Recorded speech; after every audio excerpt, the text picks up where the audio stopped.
మనం చాలా మందిని మీ ఫెయిల్యూర్ కి కారణం ఏంటి అని అడిగితే నా దగ్గర మనీ లేవండి అంటారు, లేదా నాకు సరైన అవకాశాలు రాలేదండి అంటారు.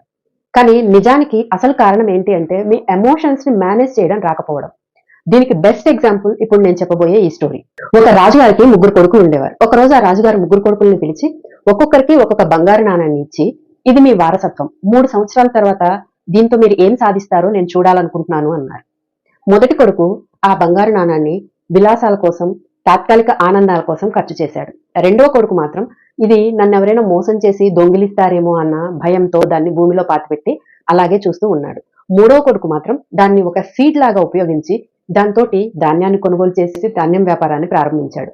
దాని ద్వారా వచ్చిన లాభాలతో వస్త్ర వ్యాపారాన్ని ప్రారంభించాడు. 3 సంవత్సరాల తర్వాత మొదటి కొడుకు దగ్గర ఏమీ లేదు. రెండో కొడుకు అదే ఆ పాత నాణంతో తిరిగి వచ్చాడు. మూడో కొడుకు మాత్రం ఒక బంగారు నాణాల ఉన్న నిధి పెట్టెతో తిరిగి వచ్చాడు. నిజమైన సక్సెస్ అనేది మనకు వచ్చిన అవకాశాన్ని వినియోగించుకున్నప్పుడు మాత్రమే వస్తుంది. మనలో చాలా మంది అవకాశం వచ్చినప్పుడు మొదటి కొడుకులాగా కంఫర్ట్ జోన్ నుంచి బయటికి రాలేక, రెండో కొడుకులాగా యాంగ్జైటీ, ఫియర్ తో ఆ అవకాశాన్ని వినియోగించుకోలేక ఫెయిల్ అవుతూ ఉంటారు. మనం కంఫర్ట్ జోన్ నుంచి బయటికి రావాలన్నా, ఆ ఫియర్ ని తొలగించుకోవాలన్నా మనకి ఎమోషన్స్ పట్ల అవేర్నెస్ ఉండాలి. మనకి అవకాశం వచ్చినప్పుడు మనం ఎమోషనల్ అవేర్నెస్ తో రియాక్ట్ అవ్వగలిగితే మన ఎమోషన్స్ ఫీలింగ్స్ గా మారుతాయి. ఆ ఫీలింగ్స్ థాట్స్ అవుతాయి. ఆ థాట్స్ యాక్షన్స్ గా మారుతాయి.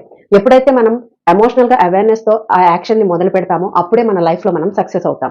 మరి మీరు ఈ ముగ్గురులో ఎవరిలా ఉండాలనుకుంటున్నారో కామెంట్ చేయండి. ఇలాంటి మరిన్ని వీడియోస్ కోసం నా పేజ్ ని ఫాలో అవ్వండి.